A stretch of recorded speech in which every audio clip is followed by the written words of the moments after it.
This is video number 3 in Excel Module 2 in the Shelly Cashman book on Microsoft Office 365.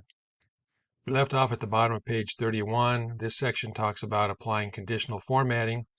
Let's flip over to page 2-32 and we're going to do some conditional formatting. Conditional formatting simply changes the formatting of a value in a cell based on the value. So what it's used for is making certain values kind of jump out at you, making it easy to see certain types of values. So in this case, we want to see how many people worked more than 70 hours. So we're going to take the hours worked column here.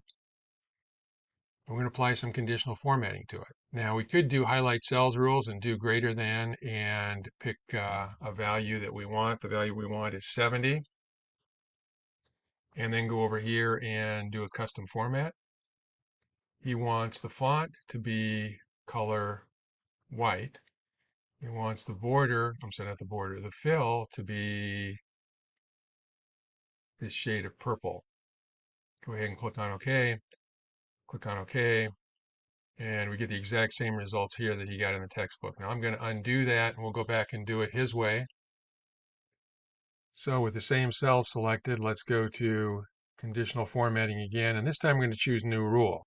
We want to select format only cells that contain, and then cell value greater than 70, and then we have to select the format. So click on format. Let's go to font. The color for the font we want to be white. Let's go to fill. The color for the fill we want to be this shade of purple. Click on OK. Click on OK. And we got the exact same results. I just think it took a few more extra steps to do it. And that takes us through page 2-34. Now let's flip over to page 2-35. We're going to take a look at changing column width and row height. There's nothing to do on page 235. So let's flip over to page 2-36. So we're going to change the width of columns A, B, and C. So let's select A, B, and C up here. Just drag the mouse through the column headings here. Point to the boundary on the right side of column heading C to cause the pointer to become a split double arrow, or what I just call a two-headed arrow. We're going to double click, and it doesn't have to be here. You could do it between any two of these columns. Double click. It will make each column exactly as wide as it needs to be to accommodate the widest entry in the column. Now we're going to go to the right edge of column H. We're going to get our two-headed arrow, and we're going to drag it until we get a width of 10.38. There we go. Now we're going to go to column D. We're on the top of page 2-37. We want to select column D, column E, so you can just click and drag. And then we're going to do a non-adjacent selection. We also want column I, so you have to hold the control key down when you select column I, otherwise D and E will go away. So while holding the control key down, click on the top of column I, and we're going to set these to a width of 10.5. So let's go and click and drag. They're 8.38 right now. 10.5, they all get adjusted to 10.5. Now we're on number 4 at the bottom of page 2-37. We want to select columns F, G, J, and K.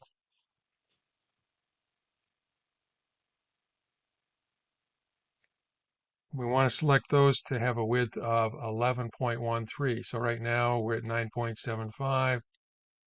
There we go. Now they're all 11.13. Click anywhere else on the worksheet to deselect the columns. Now we're on page 2-38. We're going to look at changing the height of a row. So number 1 says point to the boundary below row heading 3 until the pointer becomes a double arrow. So scroll back up here. I'm going to shrink this down a little bit too so we can see the whole spreadsheet. Okay. So we want to go below row 3. We got the double-headed arrow. Drag down until we get a height of 39. Right now it's a little over 35. It's a little touchy doing that. There's another way to do it. If you want to right click on, we got to be in the margin here. We got to right click on the 3. It'll select the entire row. There's an option here called row height. And you can just type in the number that you want, and you're sure you've got exactly the correct height. So I'm just typing in 39 and hitting enter. It was already 39, so you're not going to see any difference, but that's another way to change the row height. Usually you just eyeball it. You go over there and you start grabbing it, and you stretch it until it looks the correct height. But when you're doing this stuff in the book here, they're going to ask you frequently for a specific value for the height of a row or for the width of a column, and that's an easy way to do it. Now we want to go below row 14 and get a two-headed arrow.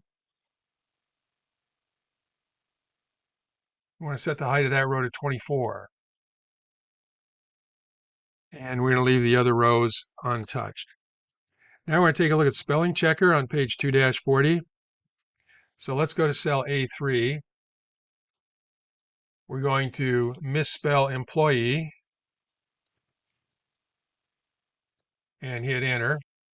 Now let's go up one cell so the spelling checker begins above our spelling error. Let's go to our review tab. This stuff looks similar to some of the things we had in Word. Click the spelling button over here on the left. Let's get rid of this first.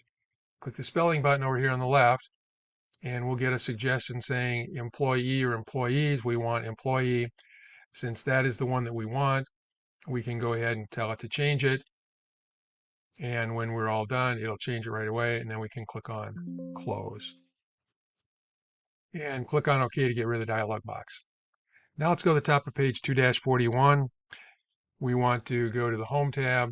We want to save the current state of the document. Go ahead, just click on the Save button up here, type Control S, and we've got it saved. Now let's go to page 2-42. We're going to look at printing the worksheet again. So before we go to print, let's go to our page layout button down here on the status bar. So that's one of our three options for views. Click on page layout. You'll get a preview of what it's going to look like when you go to print it out. Now let's go to the page layout tab. Click on the margins button. We're going to choose narrow margins so we can squeeze a little bit more stuff on the page. We've got a header area right here. We're going to click on that and put in a header. This will appear on every page if there are multiple pages printed out. And what we're going to type in is Madeline Samuels. And you can do an enter here. It doesn't have to be an alt enter. And her title is Chief Financial Officer. Select cell A6 to deselect the header. Let's go back to the page layout tab up here. Let's go to orientation. Let's change it to landscape, see if it'll now fit.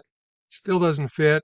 We're going to go to the top of column F, and we're going to double click, make it a little bit wider. We're going to go to column J, double click, make it a little bit wider. So it looks like everything is now visible. We don't have any pound signs here. But we still got one extra column hanging over here, and that's not going to look very good on the printout. So let's go to our File tab, and let's choose Print. So it almost fits, but it doesn't quite fit. Let's go down here to our No Scaling button, click on the down arrow, and tell it we want to fit the sheet on one page. It will shrink it down. A minute ago, it said page 1 of 2. Now it says page 1 of 1. Hire date was our last column. Everything is going to fit on the page. And if you wanted to print the page now, you'd be able to go to our Print button up here and print it. So if you need to print, go ahead and print. Otherwise, hit the back arrow. We'll go back to our page layout view. And we only want to print part of our worksheet this time. We don't want to print the whole thing. If you want to select part of your worksheet, simply take the mouse and select the cells that you want. In this case, we want from A3 down to F16.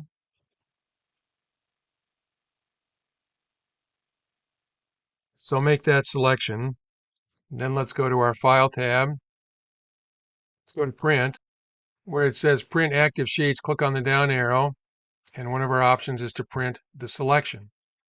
So that's our selection. If you want to print this, you go ahead and click on the Print button.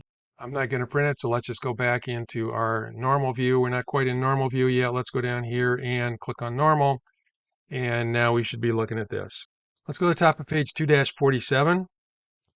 There's an option for displaying all of the formulas in your worksheet. So let's deselect. You can click any place to deselect. Hold the Control key down and press the accent mark, which is to the left of the 1 on a keyboard. First of all, it widens all the columns quite a bit, more than it needs to. I'm not sure why it does that. And then it shows you in any cell that has a formula, it shows you what the formula is. So we want to go over to column K. So you're going to have to scroll because it's definitely not going to fit on the screen. We want to click the Page Setup dialog box launcher. So here's the Page Setup group. Here's our dialog box launcher. Click on that. Landscape should be selected here. If fit to one page wide by one page tall is not selected, go ahead and select that. Click on the print preview button. It'll bring up our print preview window. It still remembers our print selection option here, so we're going to choose print entire workbook this time. Now it's shrinking it down quite a bit, so I don't know how easy this would be to read when you actually printed it out.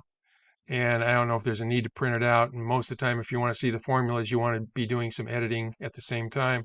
So I don't know if you'd actually be printing these out anyway. So now we're down at the bottom of page 2-48. So if you decide you want to print this, go ahead, click on the print button. I'm not going to. I'm going to click on the back arrow here to go back into our spreadsheet. I want to go to normal view. I'm going to scroll back to the left edge, and I want to turn off the display of the formulas. And that's a toggle command, so all I have to do is hit Control and the accent mark again, and it brings me back to where we were before. Now we're at the bottom of page 2-48. So we want to go to the Page Layout tab. Click in Page Setup. Go to the dialog box launcher down here. If we want to go back to 100%, we can click on Adjust To, and we can increase this to 100%. Click on OK.